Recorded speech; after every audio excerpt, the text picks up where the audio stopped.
rakyat jangan dipaksakan untuk memilih, diarahkan satu putaran kah, dua putaran kah, biarkan rakyat yang menentukan secara luber dan jurdil. Jadi pemilu itu adalah pesta demokrasi rakyat, ya rakyat yang berpesta, jadi rakyat juga yang menentukan pilihan. Pelaku sejarah hari ini mau ditulis dalam buku sejarah 30 tahun yang akan datang sebagai pahlawan bangsa atau pengkhianat bangsa atau penghancur demokrasi.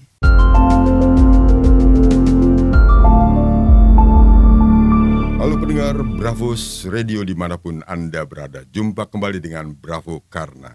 Dan sekali lagi kita akan banyak berbincang mengenai masalah kenegaraan di Republik ini. Dan saya kali ini akan berbincang dengan dua sahabat saya. Yang pertama adalah Bapak Bathara Hutagalung. Dan kali ini beliau sebagai Ketua Dewan Pakar Lintas Komunikasi Alumni Jerman. Dan yang kedua di sebelah kanan saya, Saud Mangatas Sinaga, Sarjana Teknik, Master Arsitek, Wakil Ketua Umum 1 Ikatan Alumni Universitas Trisakti. Dan dengan mereka berdua di kanan dan kiri saya, kita akan berbincang mengenai pesta demokrasi yang sebentar lagi akan kita lalui dan kita akan lihat nanti pada tanggal 14 Januari yang akan datang. Di mana saat itu masyarakat Indonesia akan menikmati pesta demokrasi yang setiap 5 tahun kita akan melihat apa yang terjadi dan akan terjadi 5 tahun ke depan. Dan saya ucapkan Pak Bathara, selamat datang, kita jumpa kembali. Walaupun kita tidak berbincang banyak mengenai sejarah, kita akan berbincang banyak mengenai pesta demokrasi yang kita biasa sebut jurdil. Apa kabar? Bagus, sehat? Alhamdulillah, puji Ya, Tuhan. Puji Tuhan. Pak Saud Mangatas Sinaga, saya panggil Mas, Pak. Mas juga boleh, abang juga boleh. Abang boleh. Dan seperti saya katakan tadi, Kalau orang Batak kira-kira enaknya juga bisa panggil Lai. Lai. Ya, beliau adalah Wakil Ketua Umum 1 Ikatan Alumni Universitas Trisakti. Gimana Mas, kabar baik? Baik bang. Baik, terima Terima kasih. Dan apa yang tersirat nih Pak Bathara? Terutama di antara kita beliau ini yang paling tua dan saya akan banyak bertanya kepada beliau. Pak Bathara, menurut pandangan Pak Bathara, kita sudah melalui banyak masa mengenai pemilihan umum dari ke tahun ke tahun. Mohon disampaikan, diceritakan kepada kita dan kepada pendengar Bravos di luar sana, apa itu pemilihan umum itu? Kalau kita selama puluhan tahun selalu menyatakan pemilihan umum itu sebagai pesta demokrasi. Jadi kalau di Jerman bilang itu ada das Sollen dan das Sein. Ya, jadi das Sollennya itu yaitulah yang diharapkan sebagai pesta demokrasi. Tetapi das Seinnya, faktanya yang terjadi kalau dikatakan semua pemilihan umum yang telah berlangsung di Republik Indonesia yang saya alami, walaupun saya pada waktu itu baru berusia 11 tahun, tetapi tentu mengalami suasananya. Suasananya pemilihan umum pertama di Republik Indonesia tahun 1955. Jadi kalau saya saya waktu itu baru 11 tahun, dan kemudian pemilihan umum yang kedua itu baru tahun 1971. Saya sudah tidak di Indonesia tetapi sudah di Jerman. Ya, tahun 65 saya ke Jerman. Nah, kemudian saya mengalami semua pemilu-pemilu itu, baik yang di Jerman maupun di Indonesia ketika saya kembali tahun 1992 dengan beberapa kali liburan ke Indonesia. Dan saya mengalami pemilu yang pertama yang saya alami di Indonesia itu tahun 1993 dan kemudian tahun 98. Dan setelah itu masih yang dinamakan era Orde Baru. Nah, di era Orde Reformasi ini saya alami juga tahun 99 dan kemudian tahun 2004 dan seluruhnya sampai tahun 2019. Jadi kalau Kang Karna tanya mengenai kesan yang mengenai pemilu, ya dari pengalaman saya yang saya alami dan saya dengar bahwa pemilu yang boleh dikatakan pesta demokrasi itu hanya terjadi tahun 1955. Itu betul-betul diwujudkan kedaulatan rakyat. Karena tahun 55 boleh dikatakan semua pendiri negara dan bangsa Indonesia masih hidup. Dan mereka lah ikut menyusun konsep dari pemilihan umum tersebut. Nah, saya katakan bahwa itu memang mencerminkan kedaulatan rakyat karena tidak ada electoral threshold, ya itu akal-akalan dari partai-partai besar untuk menghambat partai-partai kecil. Kemudian segala threshold, hambatan-hambatan, halangan-halangan itu tidak ada. Jadi bahkan karena tidak ada ditulis di Undang-Undang Dasar waktu itu bahwa semua itu diwakili oleh partai politik. Oleh karena itu perorangan pun dapat mencalonkan diri. Memang ada batasan minimum untuk memperoleh satu kursi. Jadi pada waktu itu yang terjadi bukan hanya pemilihan umum untuk wakil-wakil rakyat di legislatif, melainkan juga akan dibentuk yaitu Dewan Konstitusi. Ya, konstitusi karena pada waktu itu tahun 55 kita masih menggunakan Undang-Undang Dasar sementara yang masih disusun di masa Republik Indonesia Serikat. Ya, negara federal hasil konferensi meja bundar. Nah, jadi karena waktu itu memang sudah dirasakan bahwa Undang-Undang Dasar namanya juga Undang-Undang Dasar sementara. Harus disusun Undang-Undang Dasar yang permanen.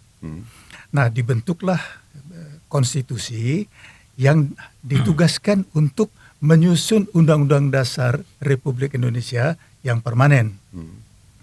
Nah, jadi kalau fokus pada pemilunya saja, jadi di situ perorangan tidak harus partai. Memang ada beberapa puluh partai ya. Jadi pesertanya itu sekitar 60 lebih, 61. Di samping partai-partai juga ada ormas-ormas, organisasi-organisasi dan perorangan. Ya, jadi tidak harus disalurkan melalui partai. Ya, jadi antara lain yang saya sangat kenal itu Ikatan Pendukung Kemerdekaan Indonesia yang dibentuk oleh waktu itu Jenderal Nasution. Ya, memang mayoritasnya itu tentu militer. Nah, jadi belum ada batasan-batasan militer tidak boleh dan sebagainya kan. Mereka boleh ikut memilih tahun 55. Dan baru di zaman Orde Baru dikeluarkanlah undang-undang di mana militer dan polisi tidak boleh ikut pemilihan dan mereka mendapat jatah di DPR dan otomatis juga di MPR. Nah, jadi pada waktu itu saya hanya mengalami suasananya, nggak ada gaduh-gaduh, nggak ada rame-rame, nggak ada gontok-gontokan, nggak ada fitnah-fitnahan. Karena memang belum ada media sosial dan juga media cetak, belum ada media elektronik, baru radio.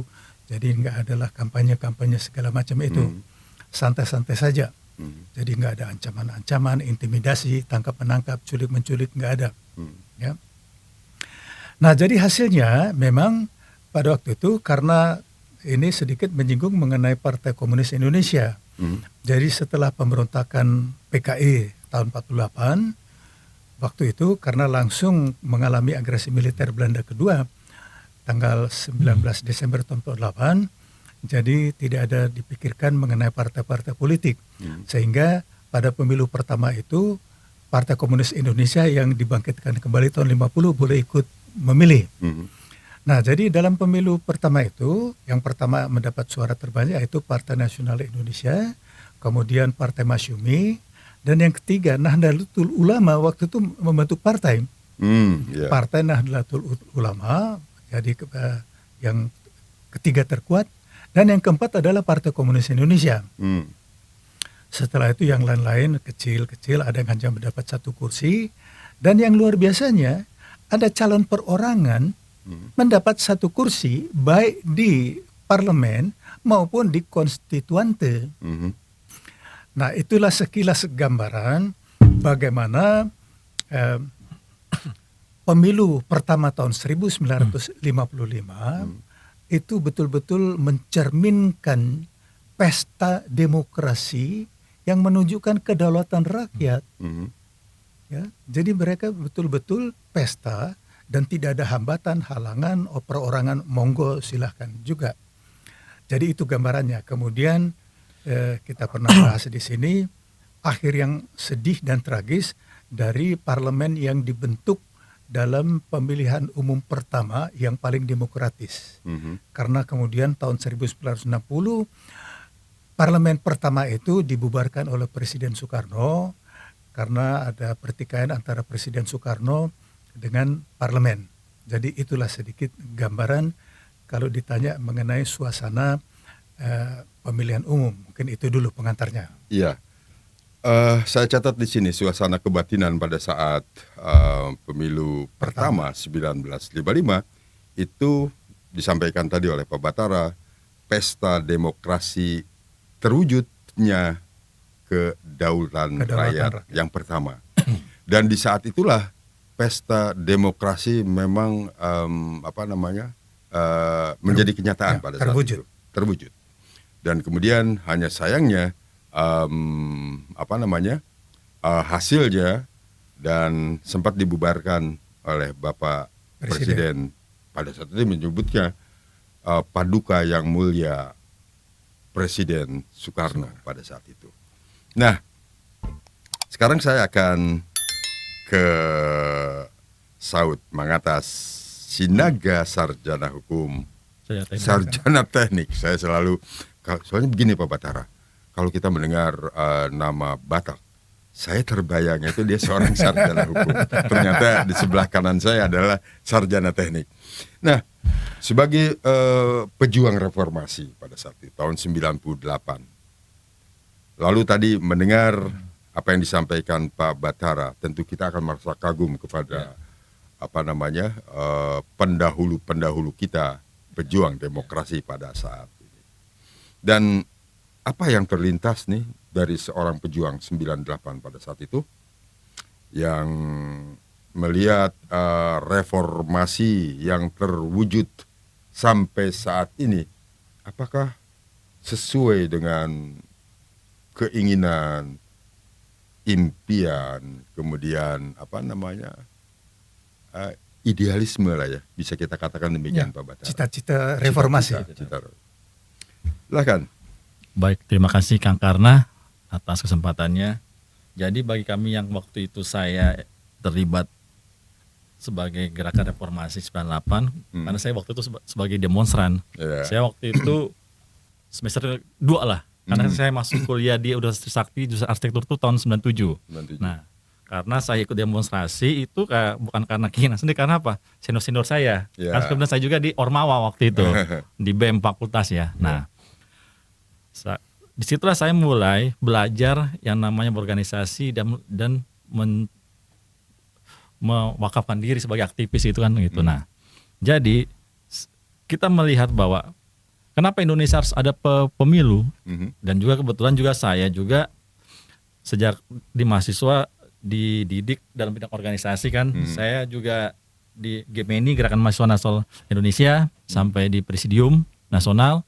Nah, bahwa karena Indonesia menganut sistem trias politika, makanya presiden harus dipilih secara pemilu sesuai dengan amanah konstitusi Undang-Undang Dasar 1945.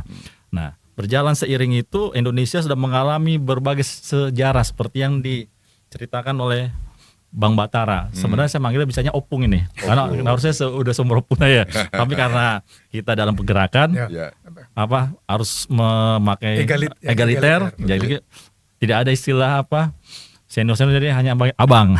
Nah, jadi pemilu yang jurdil ini harus memang cita-cita kami dulu. Karena kita melihat pada saat itu 32 tahun Orde Baru berkuasa, ya pemilu sudah bisa diatur sedemikian rupa. Hanya ada 3 partai, hasil fusi 73. Gitu kan?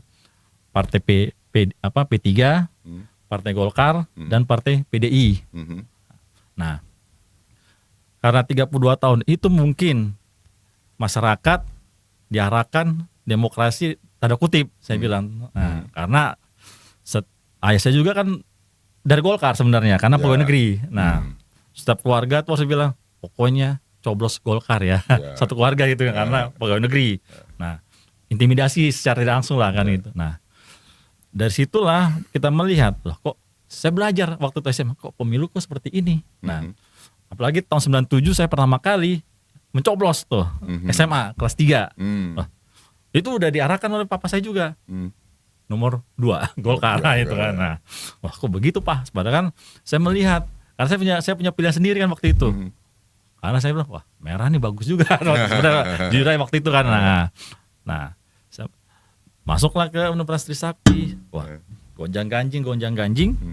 Terjadinya pergerakan mahasiswa. Sebenarnya Trisakti itu sebenarnya pun hanya ada titik akumulasi, titik puncak daripada gerakan mahasiswa pada saat itu. Karena sebelumnya sudah ada terjadi, yaitu tahun 96 Kuda Tuli. Nah, peristiwa 27 Juli sudah mulai bibit untuk melakukan perubahan pada bangsa ini.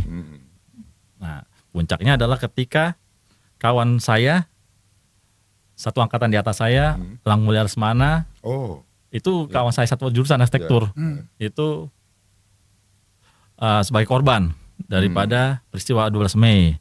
Ada juga satu dari fakultas kami, satu fakultas, jadi satu-satunya di Trisakti itu yang korbannya satu fakultas itu 2 itu kami. Nah, satu teknik sipil, satu lagi arsitektur. Hafidin Royan dari teknik sipil, satu lagi Lang Mulya Lesmana dari teknik arsitektur.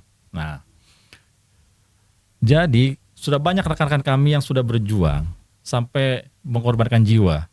Tapi memang sampai saat ini hasil daripada cita-cita reformasi yang kami dengungkan sampai kami menduduki DPR itu belum sejalan. Nah, semua kita melihat Presiden Gus Dur, mulai dari Presiden Habibie lah, Presiden Gus Dur, Presiden Megawati, Presiden SBY, sampai Presiden Jokowi itu kan produk reformasi. Iya, betul. Nah, dan mereka adalah produk daripada pemilu langsung. Iya. Nah, pemilu langsung itu mulai dari Pak SBY. Nah, kita berharap yang namanya pemilu kita harapkan adalah seorang kepala negara itu kan, presiden itu adalah negarawan. Nah, dan dia harus berdiri untuk semua golongan. Walaupun memang ada di demokrasi itu tidak dilarang yang namanya anggota keluarga, famili ikut berpolitik, itu hak politik, hak kewajiban semua warga negara untuk terlibat politik. Karena bagi saya politik itu adalah pengabdian. Nah, bagi orang ada yang alih dengan politik, tapi bagi saya adalah politik itu pengabdian. Bisa berbagai berkarya, seperti saya arsitek. Saya juga melakukan politik bagaimana meyakinkan klien saya. Nah, jadi namanya politik itu bagi saya adalah pengabdian.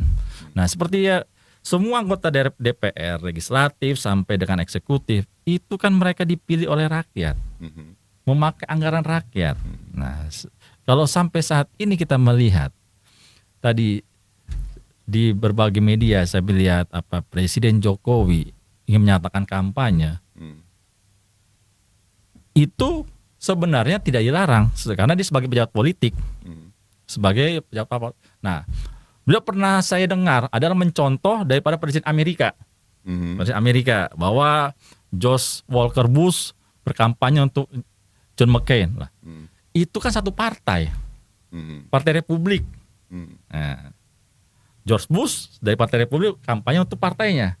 Nah, yang saya ingin tanya kayak Barack Obama kampanye dengan Presiden Biden itu satu Partai Demokrat. Nah, harusnya kalau mau jujur ya Presiden Jokowi harus berkampanye untuk partai yang mengusung beliau. Nah, kalau mau jujur nih. Nah, itu kalau kita pakai logika politik. Nah, sekarang beliau juga sebagai kepala negara kan memberikan kepada rakyat harus jujur. Nah, beliau harus jujur kepada siapa beliau akan berkampanye, kepada siapa beliau akan memihak. Nah, biar rakyat tahu jelas posisi independen. Dan yang kedua, dalam undang-undang pemilu sudah diatur bahwa setiap pejabat negara yang mencalonkan sebagai pejabat publik harus cuti.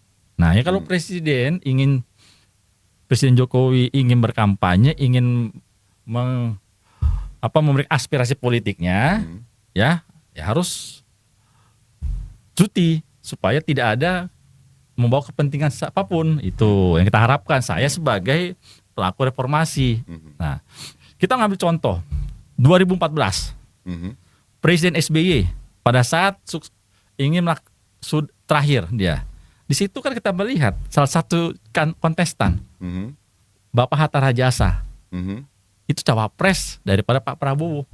Iya. Nah, apakah kita melihat Pak SBY berkampanye? Cawe-cawe. Apakah kita melihat Pak SBY menyatakan secara ke publik seperti yang dilakukan oleh Pak Jokowi? Saya tidak melihat itu.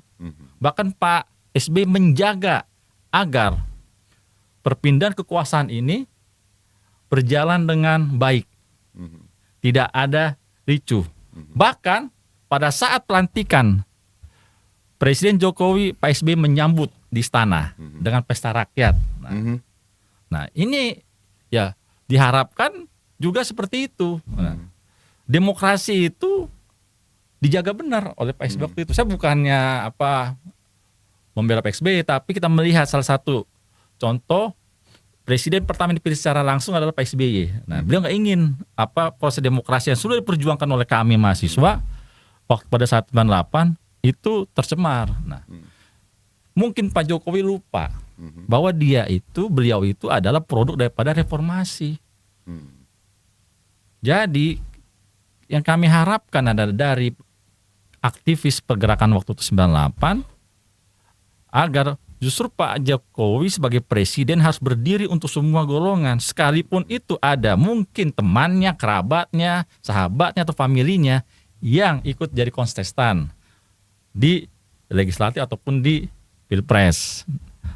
Ya, biarkan rakyat dididik secara politik dengan santun dan beretika.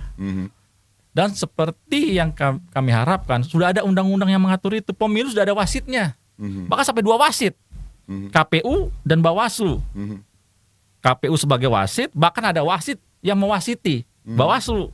Apabila ada wasit yang tidak netral, ada wasit lagi itu. Dan itu dibentuk oleh undang-undang, bukan Kepres itu. Dan itu kami perjuangkan dulu. Tahun 99 saya ingat pada saat itu KPU dibentuk oleh Menteri Dalam Negeri. Nah, ini KPU dan Bawaslu dibentuk undang-undang oleh DPR, bukan Kepres. Makanya ada yang namanya rezim pemilu, yaitu KPU dan Bawaslu. Nah, kalau sampai saat ini ya, sebagai seorang presiden, siapapun itu, baik gubernur ataupun bupati, ya harus dia melaksanakan undang-undang itu dengan benar. Jadi kita berharap pemilu itu sebenarnya rakyat ingin agar ini berjalan dengan sesuai dengan azas demokrasi seperti yang disampaikan oleh Bang Batara. Langsung, umum, bebas, rahasia, jujur dan adil. Nah, slogan itu yang harus didengungkan sebagai seorang presiden. Terima kasih. Ya, kita belum selesai bicara banyak. Jangan terima kasih dulu kan. Pengalaman pribadi, aktivis 98. Tadi ada beberapa yang saya catat di sini bahwa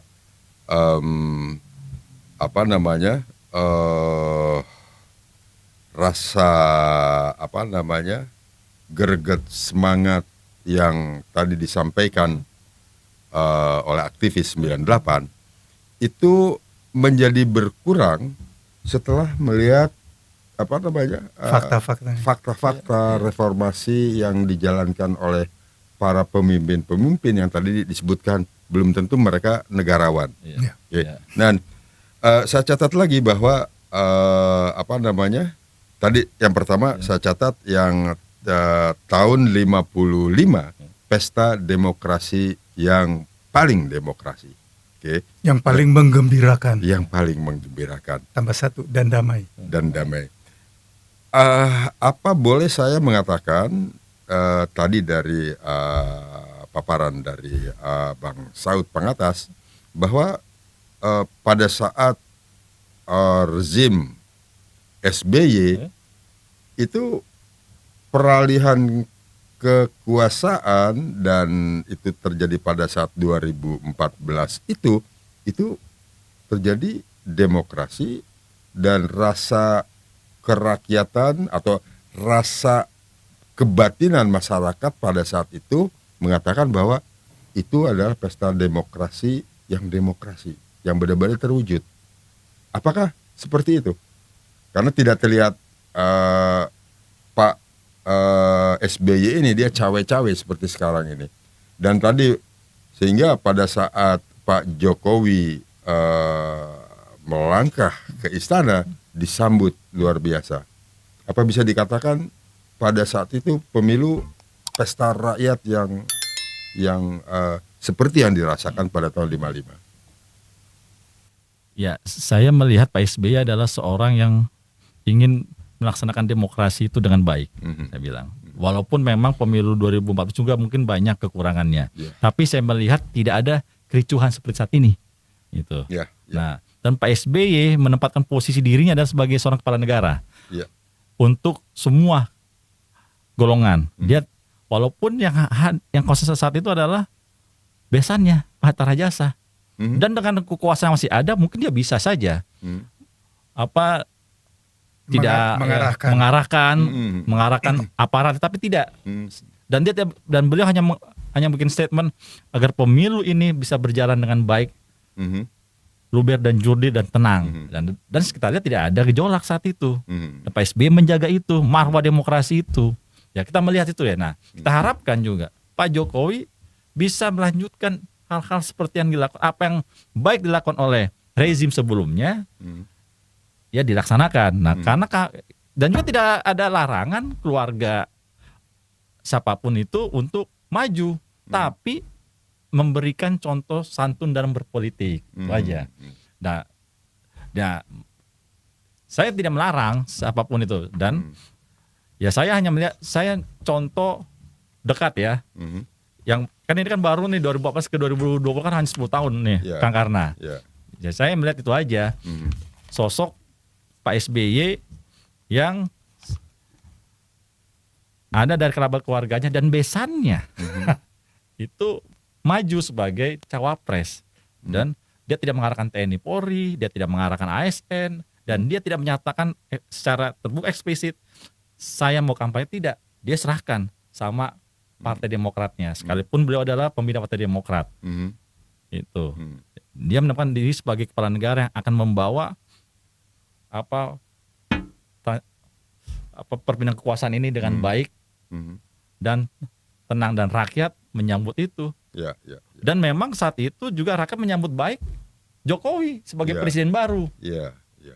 Karena kita lihat antusias masyarakat di pundak Pak Jokowi bisa melanjutkan arah pemerintahan ini menjadi lebih baik lagi.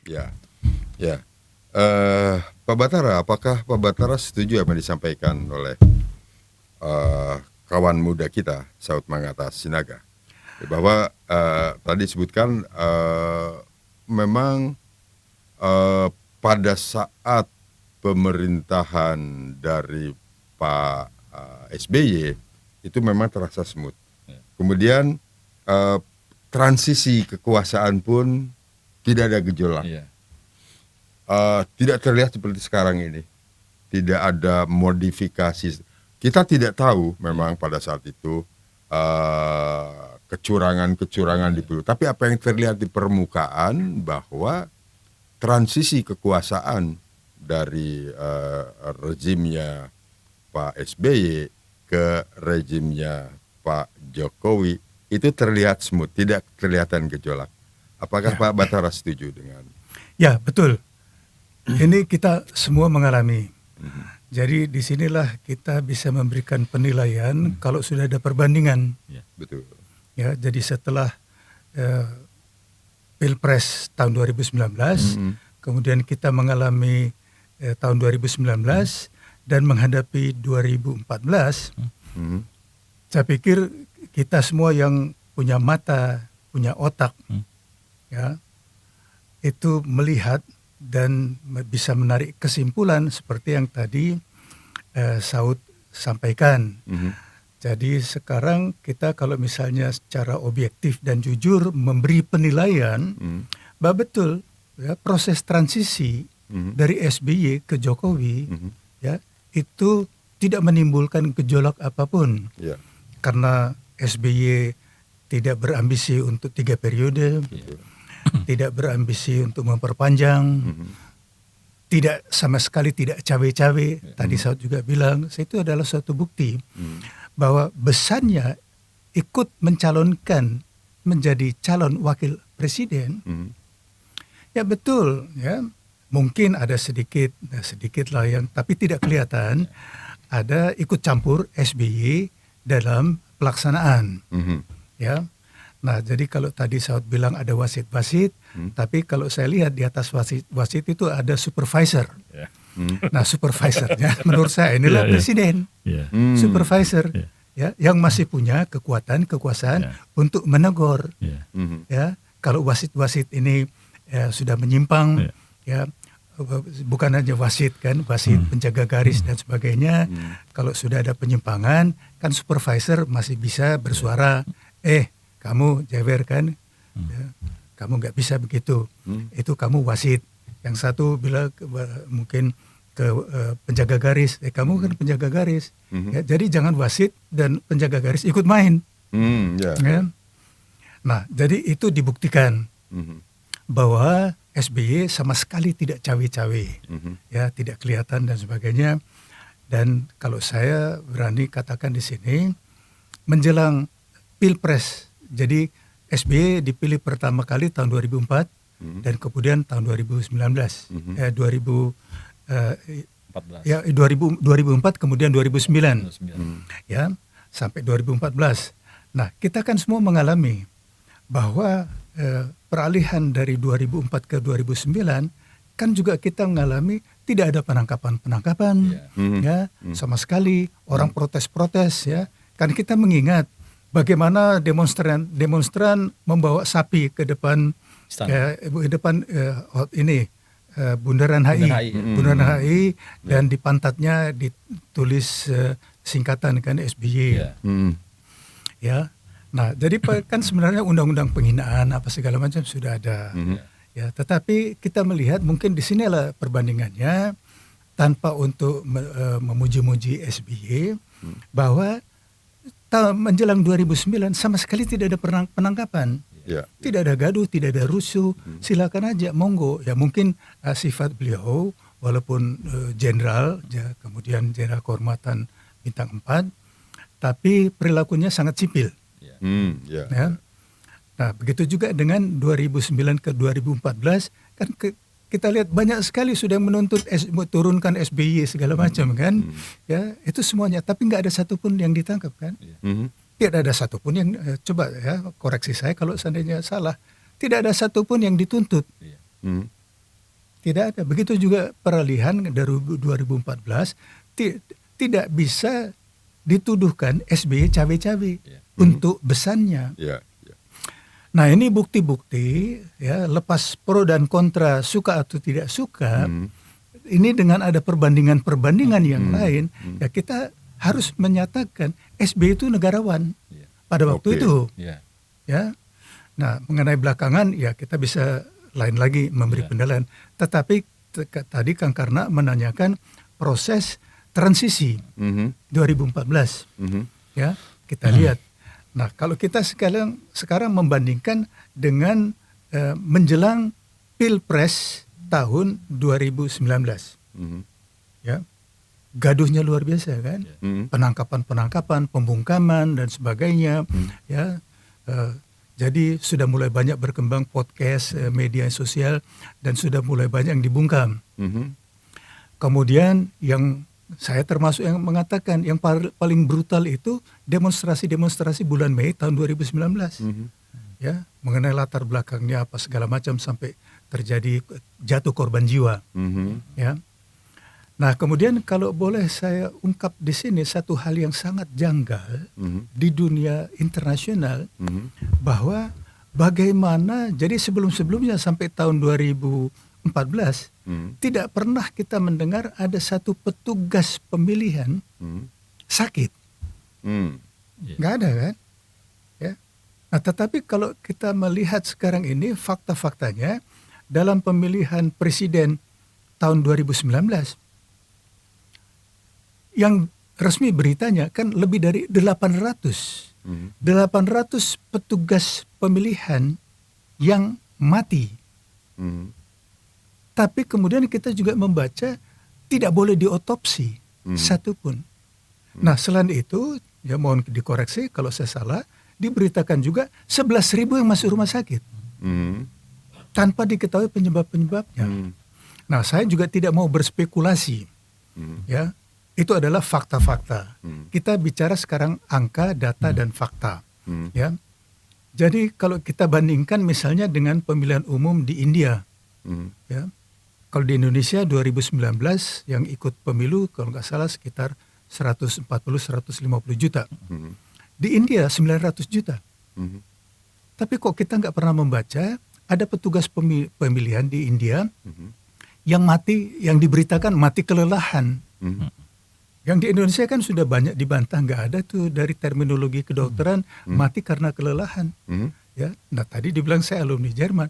Di Jerman juga itu pekerja-pekerja paksa, baik itu Yahudi atau siapa segala macam, ya komunis yang itu kan yang mereka semua ditangkap oleh Nazi Jerman. Ya, berbulan-bulan mereka itu kerja paksa dengan jam kerja yang luar biasa dari pagi sampai malam, makan minum kurang segala macam. Tapi tidak diberitakan bahwa mereka itu ada yang mati kelelahan, ya matinya itu karena sakit, karena segala macam. Bahwa memang setelah berminggu-minggu, berbulan-bulan, ya baru perlahan-lahan meninggalnya. Nah ini contoh-contoh mengenai fakta-fakta.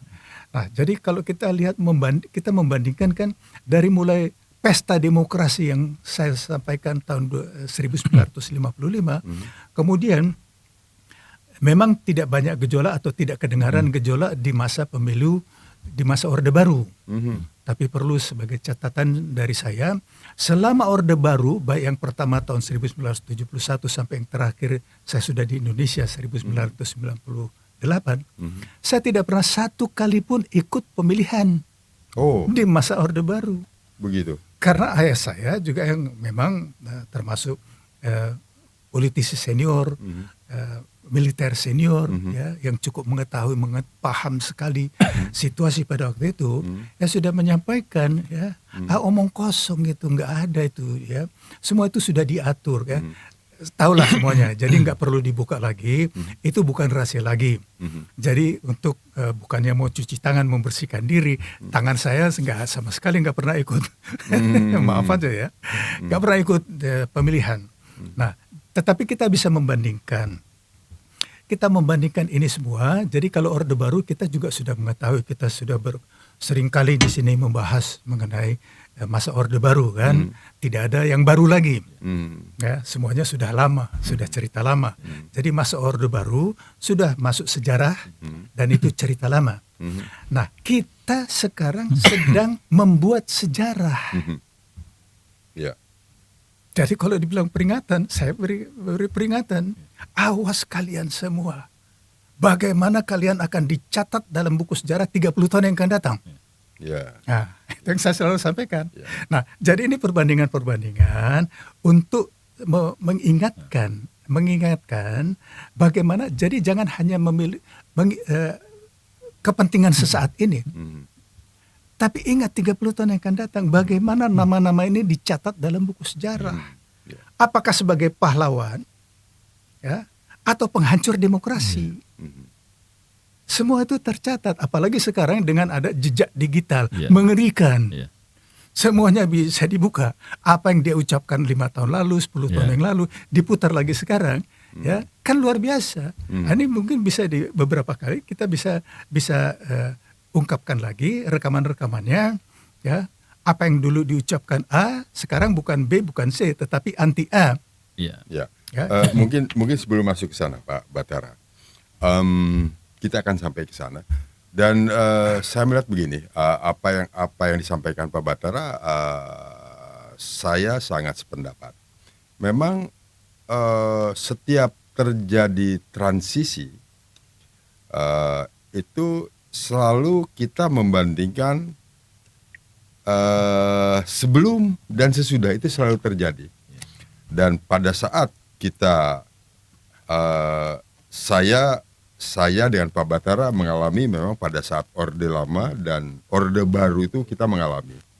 Jadi pada saat Orde Baru muncul itu dibandingkan dengan Orde Lama. Orde Lama. Nah kemudian setelah Orde Baru tumbang, katakanlah demikian, digantikan dengan reformasi. Nah, kalau saya lihat itu periodenya itu, siklusnya itu hampir sama.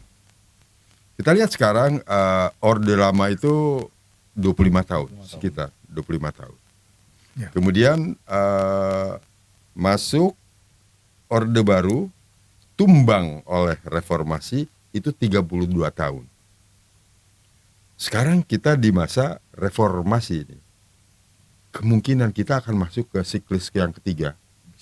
Ya. Sekarang dari katakanlah 98 ke 26 tahun.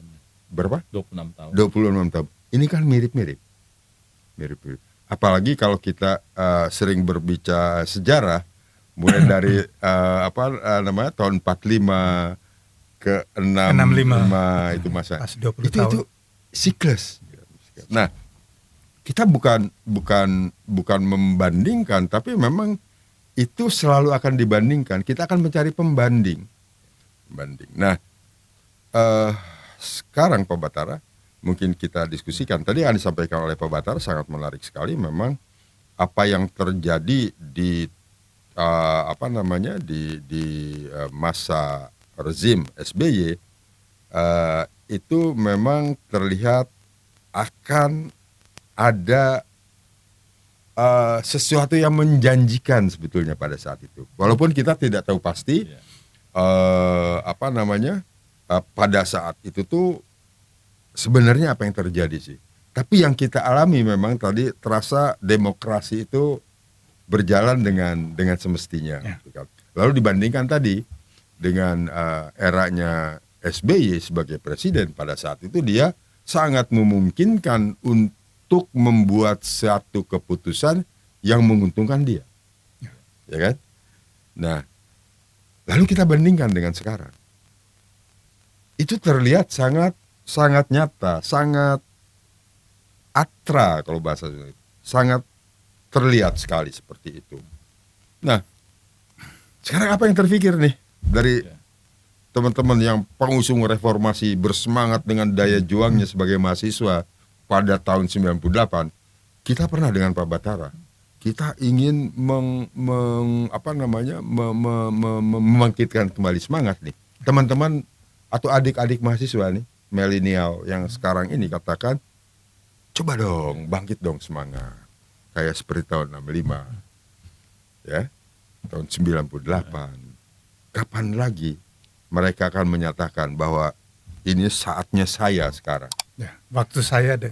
Atau waktu kita. Ya, waktu generasi milenial ini. Saatnya mereka untuk muncul. Siklusnya sudah muncul. Iya. Nah tadi Bang Saud Mangatas, apa yang disampaikan tadi, apakah itu memang terlihat nyata? Ada perbedaan dan siklus yang saya katakan tadi itu kemungkinan muncul saat berikutnya.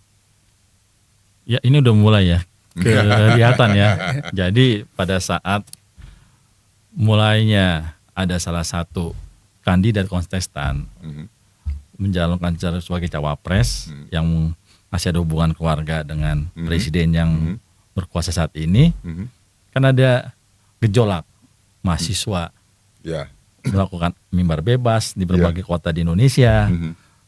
Terus juga ada muncullah ke permukaan istilah politik dinasti itu. Nah, politik dinasti itu muncul ke permukaan.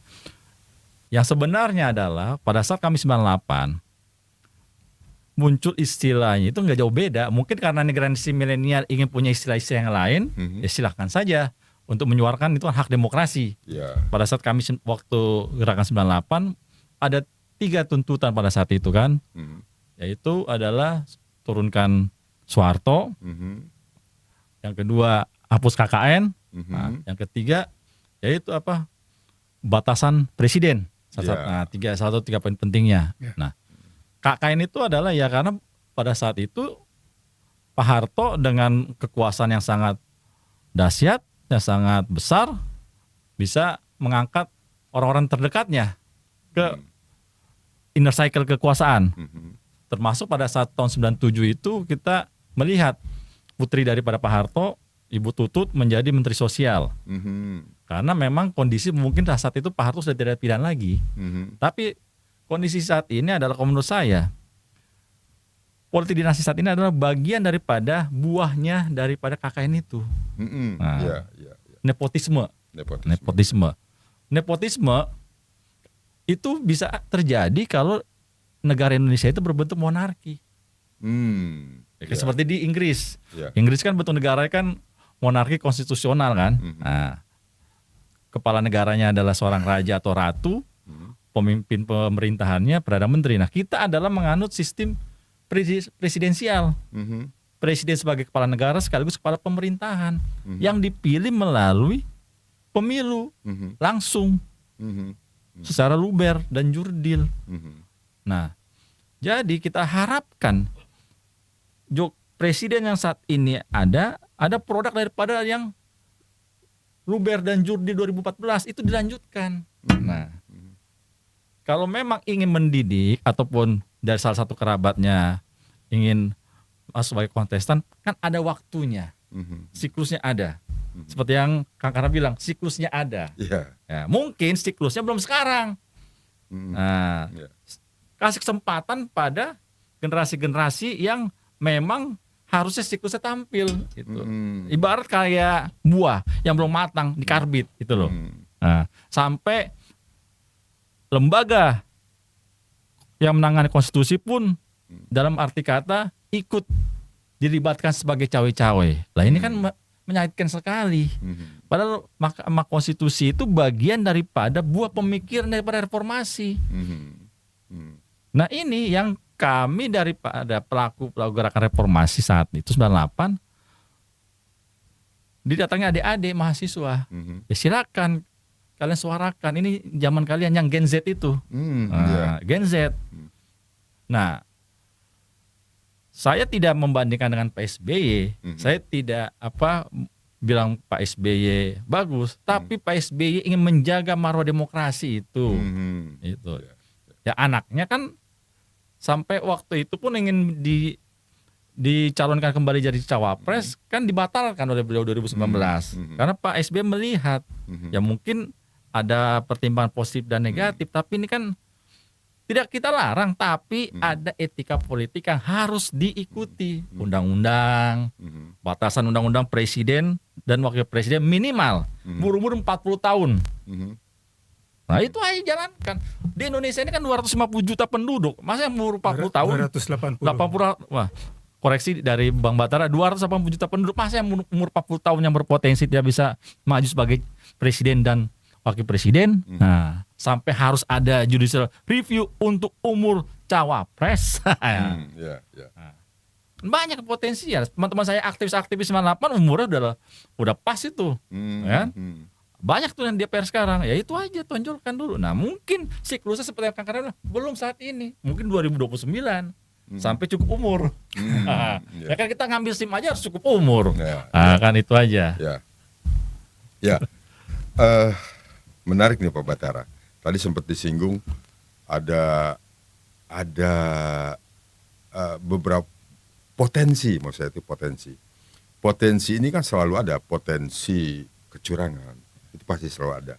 Tapi saya melihat di sini yang jelas-jelas kelihatan ini, apakah kebijakan-kebijakan yang dibuat oleh rezim, saya katakan masa pemerintahan Bapak yang terhormat Bapak Jokowi, ada nggak terlihat potensi atau memang sudah terlihat melanggar konstitusi, apalagi melanggar Undang-Undang Dasar 45. Di samping tadi dikatakan bahwa cita-cita reformasi salah satunya adalah memberantas KKN tadi. Tapi sekarang ini tadi sudah terlihat. Lebih dari itu, apakah sudah ada indikasi melanggar konstitusi? Ya, kalau dikatakan indikasi-indikasi, atau lebih tepatnya melanggar Undang-Undang Dasar tahun 45. ya, jadi begini.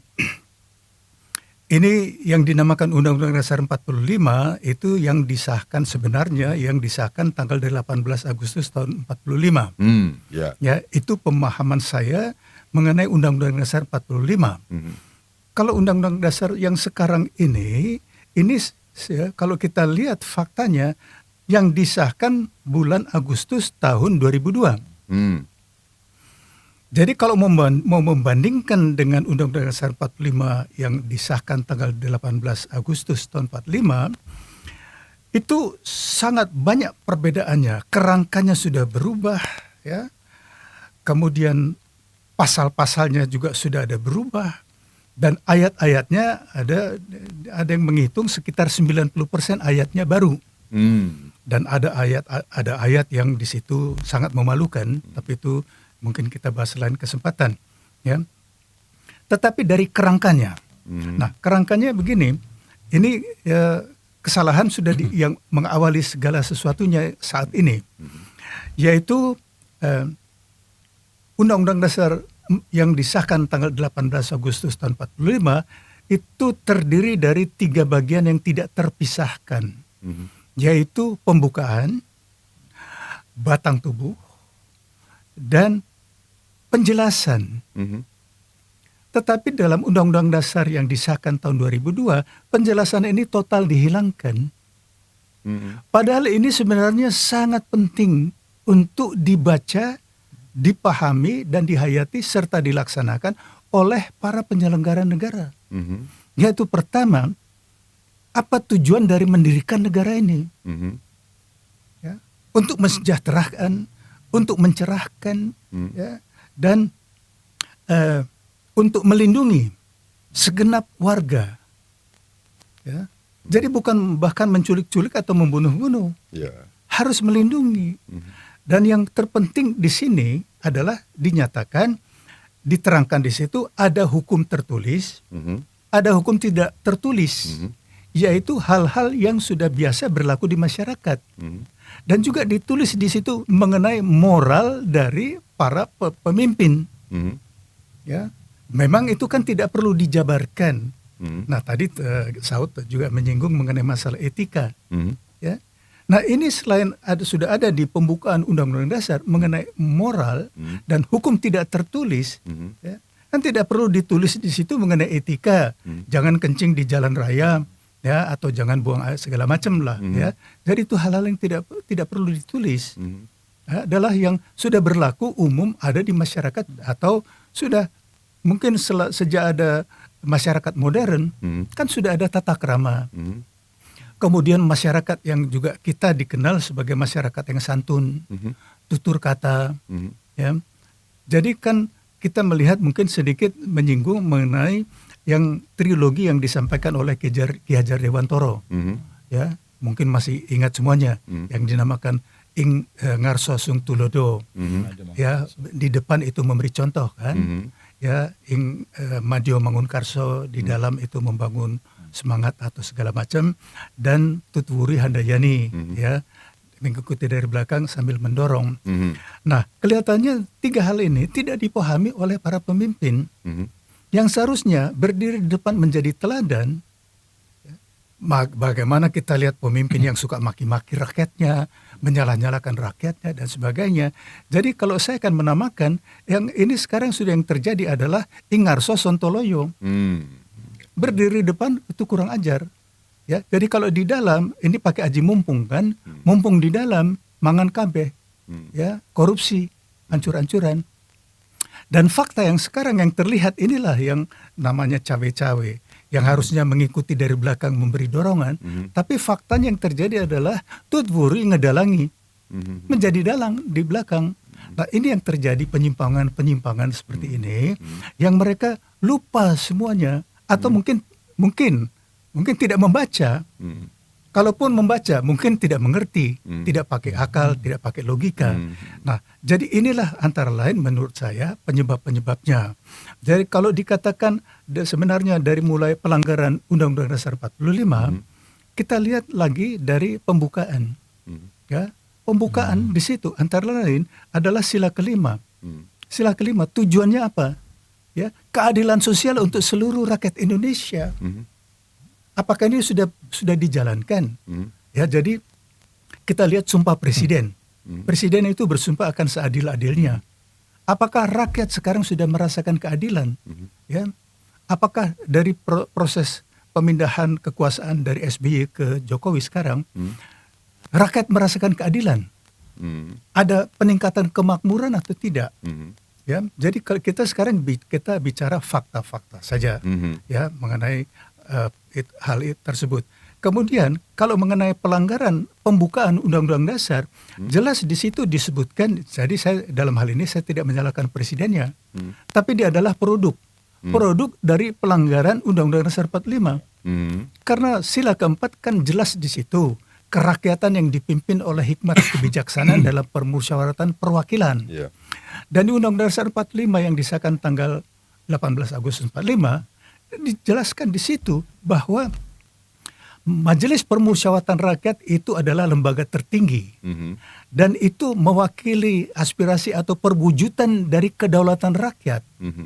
Ya, dan sekarang itu sudah dihapus semuanya. Jadi tidak lagi lembaga tertinggi.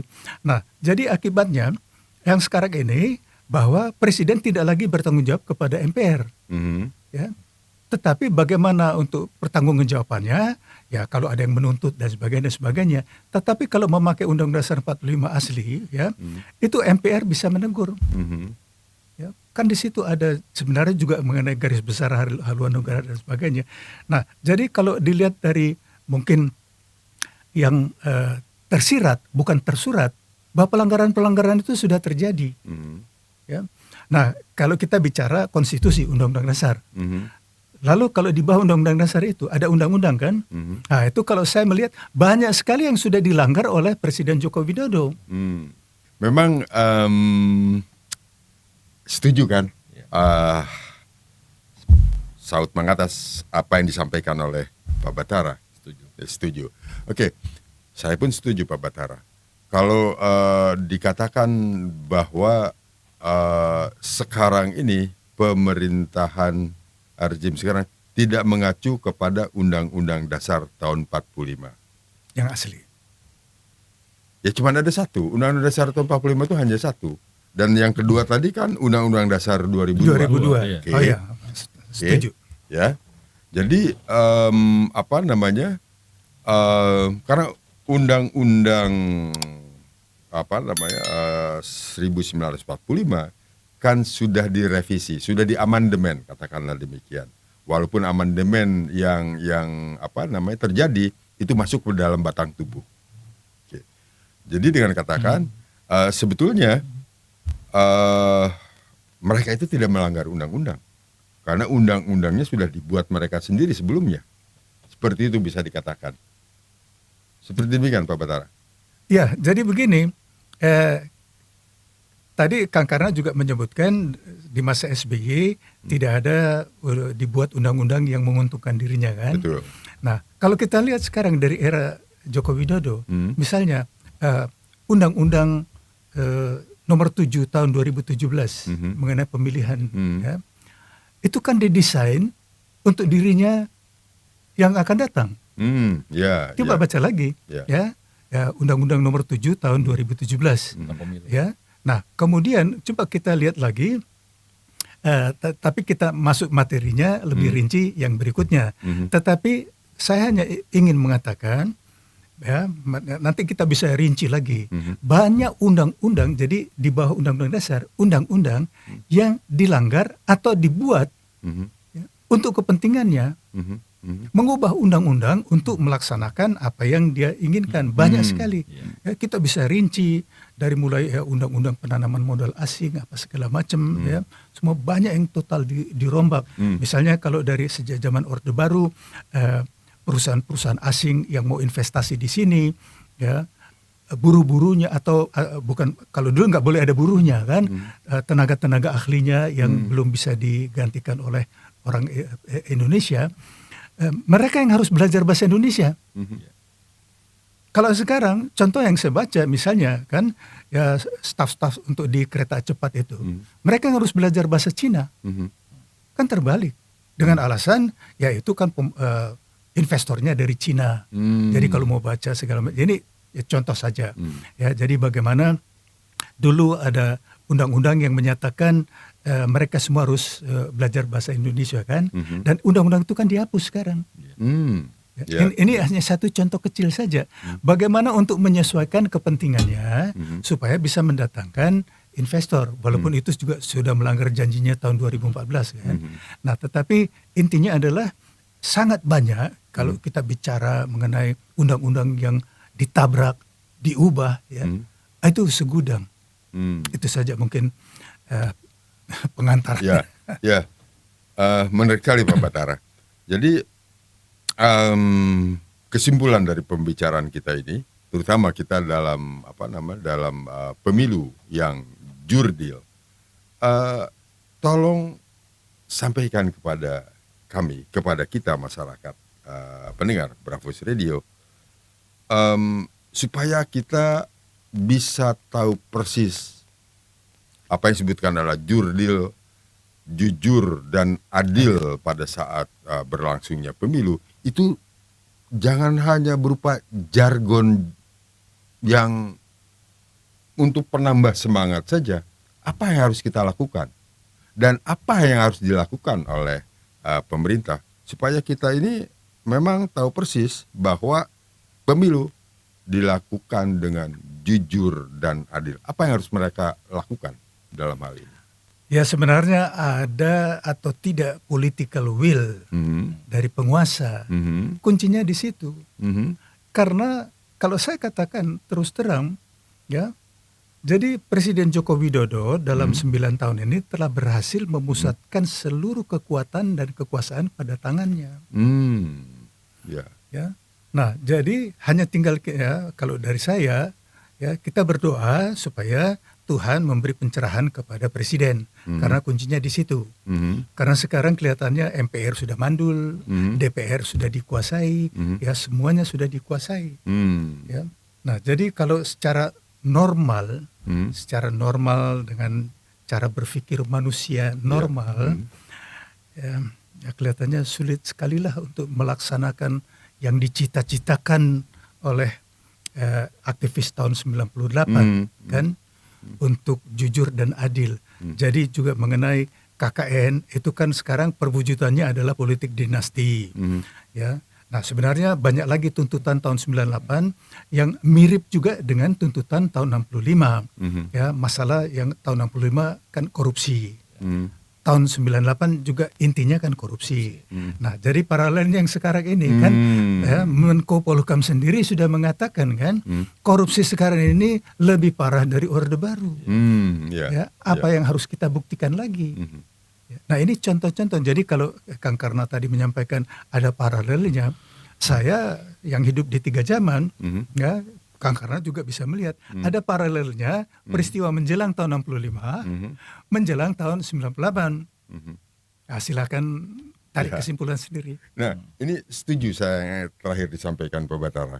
Kita hidup di 3 zaman, kita ngalami orde lama, orde baru, dan orde reformasi.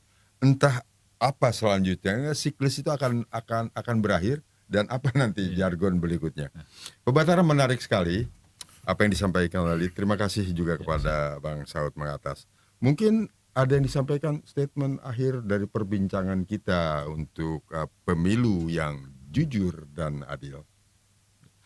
Ya, kita harapkan seperti yang disampaikan oleh Bang Batara, wasit tertinggi adalah sekarang di tangan Presiden. Political will harus segera dipakai oleh beliau. Dan beliau adalah sebagai wasit tertinggi supaya berdiri untuk semua golongan agar pemilu ini bisa berjalan sesuai dengan koridor hukum, sesuai dengan Undang-Undang Dasar 45 dan sesuai dengan Undang-Undang Pemilu. Walaupun Undang-Undang Pemilu itu memang ada subjektif dan objektifnya, tapi itu sudah menjadi produk pemilu sebagai landasan hukum pemilu saat ini. supaya agar penyelenggara negara yang nantinya akan terpilih di tanggal 14 Februari nanti adalah benar-benar penyelenggara yang benar-benar berintegritas sesuai dengan pilihan rakyat. Jadi rakyat jangan dipaksakan untuk memilih, diarahkan satu putaran kah, dua putaran kah, biarkan rakyat yang menentukan secara luber dan jurdil. Jadi pemilu itu adalah pesta demokrasi rakyat, ya rakyat yang berpesta. Jadi rakyat juga yang menentukan pilihan. Karena ada istilah Vox Populi Vox Dei, suara rakyat adalah suara Tuhan. Terima kasih. Nah, Pak Batara, apa statement akhir yang akan disampaikan Pak Batara? Saya selalu mengingatkan pada semua di sini bahwa kita saat ini semua adalah pelaku sejarah. Ya, kita pelaku sejarah. Mengenai peran kita besar kecil ya tergantung posisi kita. Ya. Nah, jadi kita semua ini pelaku sejarah, ya, kita punya pilihan. Ya, hidup adalah pilihan, life is a choice, ya. Seperti tadi yang saya katakan dan selalu saya ulang-ulang untuk mengingatkan pelaku sejarah hari ini mau ditulis dalam buku sejarah 30 tahun yang akan datang sebagai pahlawan bangsa atau pengkhianat bangsa atau penghancur demokrasi. Itu saja. Wah, terima kasih Pak Batara, dan sudah mencerahkan kita semua, dan mudah-mudahan apa yang disampaikan oleh kedua narasumber kami ini bisa lebih mencerahkan dan bisa menambah hasanah perbendaharaan pengetahuan buat pendengar Bravo. Kita akan jumpa kembali di lain kesempatan, masih tetap di Bravos Radio dalam Bravo Karna. Selamat sore, wassalamualaikum warahmatullahi wabarakatuh. Salam Bravos.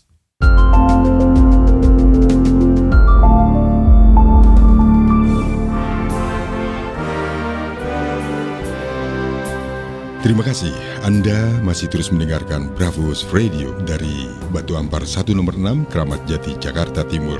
Bravos, your digital radio station.